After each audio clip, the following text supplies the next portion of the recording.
Our next video interview is with Lorne Bair, and Lorne is not from the same age group as most of our interviews are.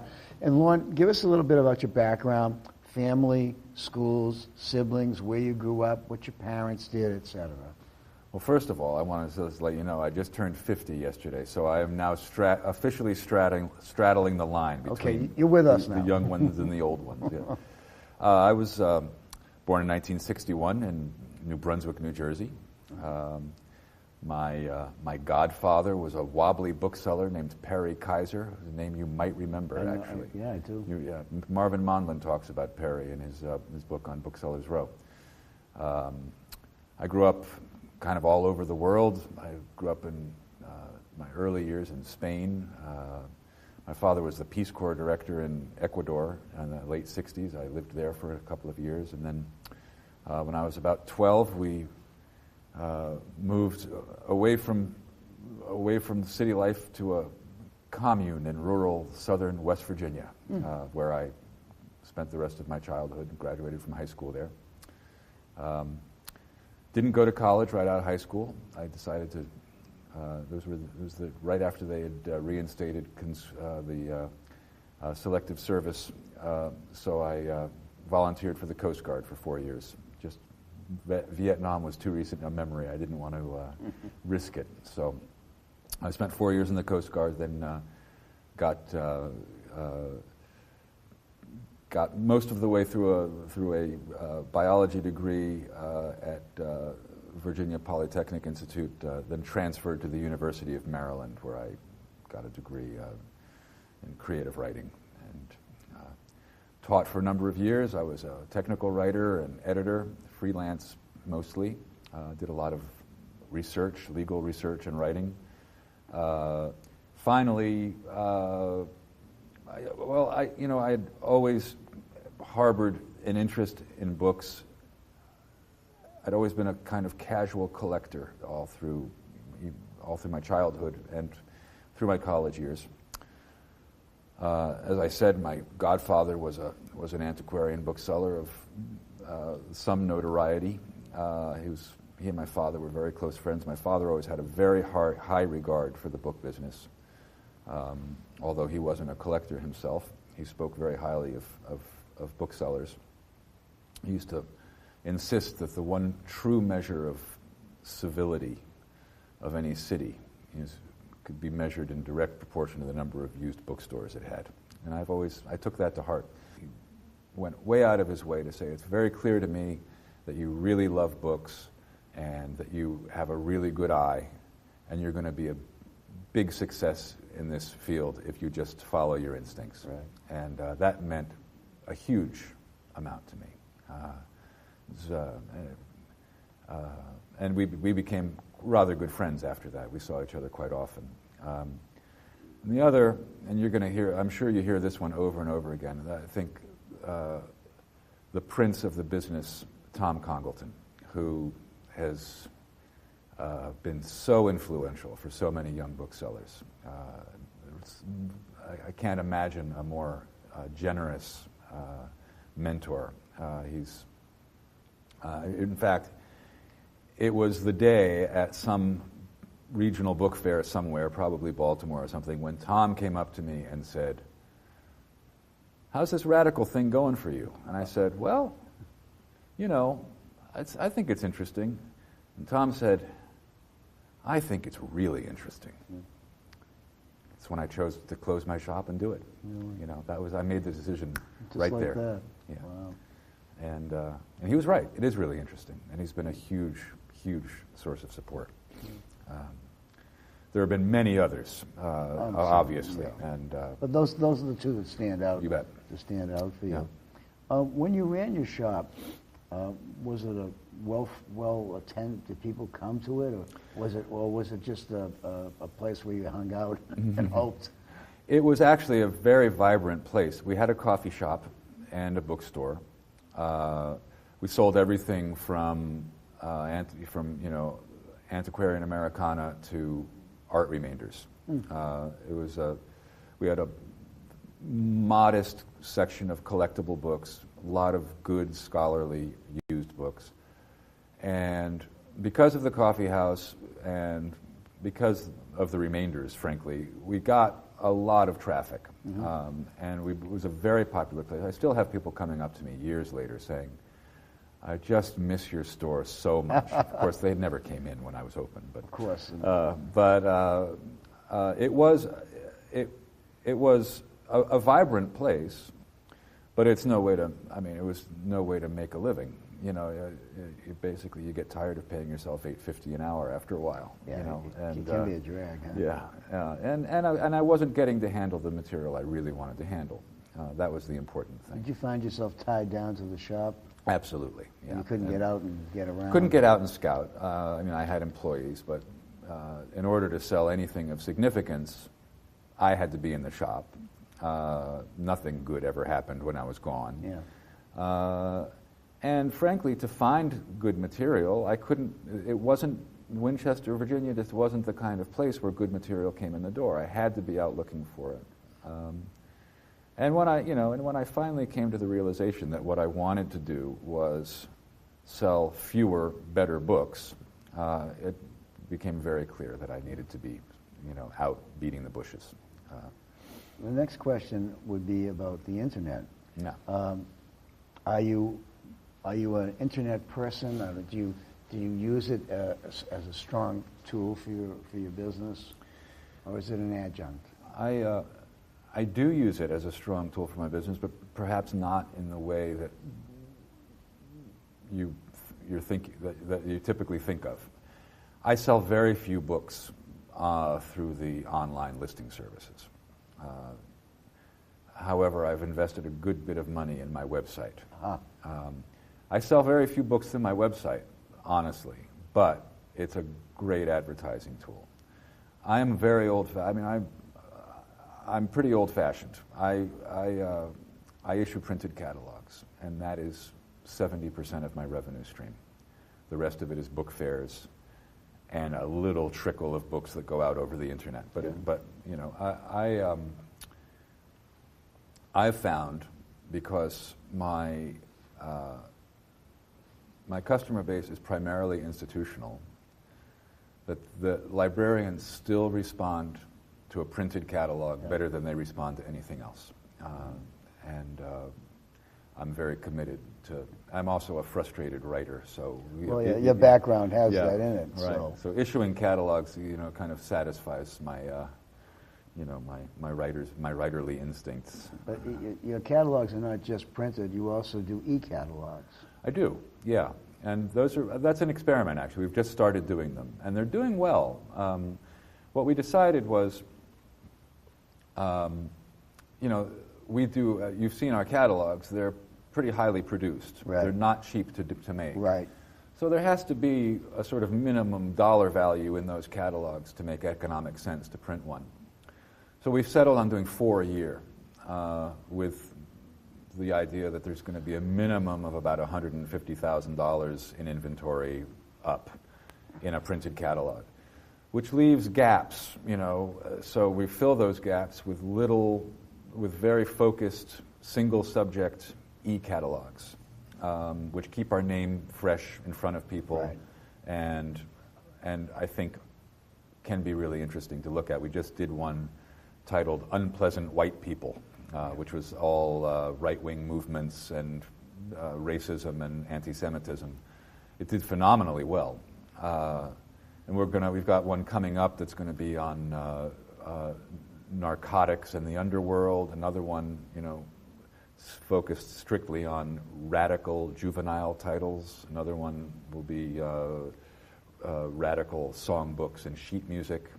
So that's kind of how we fill the space. And it's mostly, it's for cash flow to some degree, but it's mostly to keep our name alive in front of people and to remind them, A, that this is the kind of stuff we buy, and B, this is the kind of stuff we sell. You sell, yeah. On your homepage, do you illustrate your material as some booksellers do? Sure do. Because your kind of material lends itself to being sold quicker if someone can take a look at it. This is a problem when you're selling stuff that no one's ever heard of before. Right. We try to take a picture of every item we catalog. Even if it doesn't go into a printed catalog, we put it online on our website, so that when people are looking at our inventory, they can see what it is we're talking about. And some of the things that we're talking about are, we do a lot of ephemeral material that has never been cataloged by anyone else before, or if it has, it's been lost to the ages. Yeah. So the visual aspect of what we do is very important. And in fact, I buy very visually now. I'm always looking for stuff that I feel will present right. in an interesting way. Yeah. That's actually, I have to bring in one other dealer who's been very influential. He's a much younger dealer than I am, but he's had a big influence on me and a lot of other young dealers as well. That's Ian Brabner, Yeah. who, in a sense, taught us all what a difference the dressing of a booth made, and presenting what a difference it makes to present your material visually. He's a real innovator in that respect. Yeah, I think. absolutely. I got to get him in here one of these days. Yeah. You talked a little bit about the computers, etc. You're not that far removed from being in the book business, but you may have a perspective, a younger person's perspective, that if you were to come into the book business today, would you? And if you would, how would you go about doing it? That's interesting.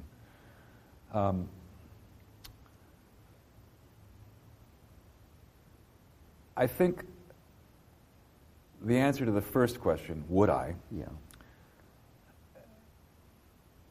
is that people who are drawn to this trade are drawn to it inexorably. They can't be talked out of it. That's probably true. I think that some of them fail at it and leave it, but I think that there's no way you would talk me out of doing what I do, even now. It's gotten harder, as we all know. I think that what's clear to me, and I think that if I were advising a young person who was thinking about getting into the business on what to do, I would say that the road to success right now is to think visually and to specialize, to really gain a mastery of a subject area and to concentrate on previously unrecorded material. And to develop an institutional client base. I think the age of the traditional bibliophile private collector is dwindling away slowly, and there are going to be comparatively very many fewer great private collections formed in succeeding generations. People are focusing on, people are just focusing on other things. There will always be bibliophiles, and there will always be a few, but it won't be. I mean, we can already see the difference between the great collections of the 20s and 30s, and then the great, even the great scholarly collections that were formed prior to the internet. Nobody's doing that anymore. So in a sense, I can't. This is an overstatement, but it's not my overstatement. Other people have said it. Books are dead. They're not really, but it's not where the action is. The action is in ephemera and in lesser known material. Visual stuff. Visual stuff. Yeah, I'm pretty convinced of that. And I don't know. I mean, I say that because it favors what I do. Obviously, I don't know, frankly, how the high spot dealers are doing these days. I don't know if a Gatsby and jacket is sellable for the prices that it seems to be commanding or not. But it doesn't look to me like that is a sustainable path right now. So I advise young people, and I teach at the Colorado Book Seminar. So I do advise young people coming into the trade to specialize and concentrate on developing institutional sales. Talk a little bit about the Colorado seminar. I participated in it for a number of years, and you are now. Talk about it from the standpoint of its importance to the trade. Talk about a little bit as to the kinds and ages of the people who are attending. A little bit of an overview for our viewers. Sure, yeah. First of all, I assume you've heard this from someone else by now, but this year's class was phenomenal. That's what Rulon told me that. Yeah, just a really gifted group of young booksellers. And I say young. Most of them were under 30. Really? I would, well, maybe not most, but certainly easily 50% of them were under 30. This is no longer a business that's attracting simply retirees and, people with pensions. There are young dilettantes, exactly. There are young people who really want to make a profession of this. Wow. And they're smart, and they know their way around a computer, and they're innovative in terms of marketing. So I started teaching. This is only my second year teaching at CABS. I was the guest lecturer there last year. I was asked onto the faculty by Kevin Johnson, a great friend of mine, and I did that. I was asked this year. They asked me onto the board, so I'm now on the board as well. And I think that first of all, it's one of the great bargains in all of history. These guys come in, they pay $1,500, and they get a week of time with a room full of seasoned veteran booksellers who really know what they're doing. Most of whom are doing it for no real recompense. I think most of us turned down our honorariums this year. We were doing it because we love the trade. That's right. And that pays forward. I mean, if you can communicate that love of the trade to someone who's coming into it, and communicate the history of the trade to these people, it creates a continuity, and it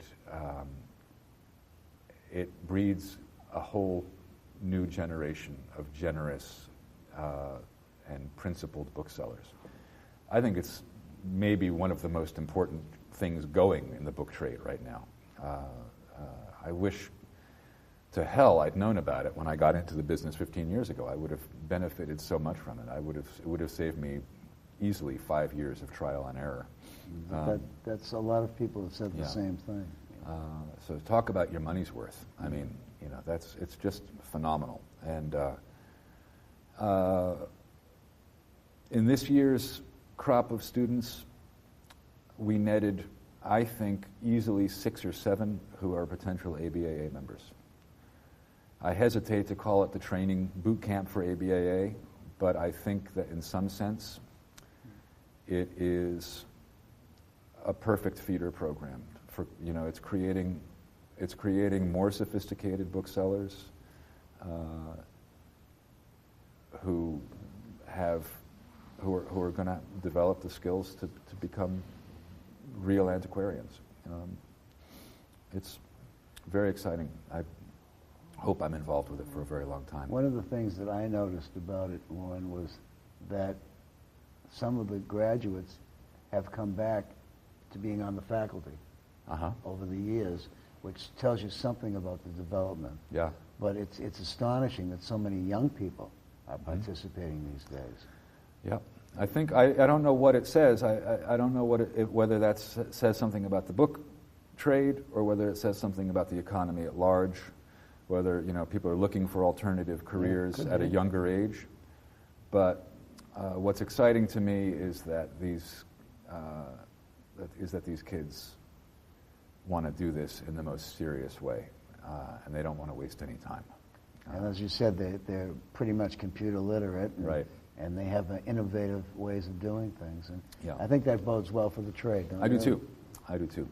Yeah. Especially as we're heading into a different century of sorts. And things are not the best economically. So, Yep. so why don't we just have a few more questions to finish things off? What are some of the great challenges you see for us as a trade and as an association as we move into the future? Yeah. Well, clearly, our biggest challenge is just loss of a customer base. I don't know what the landscape's going to look like in 20 years.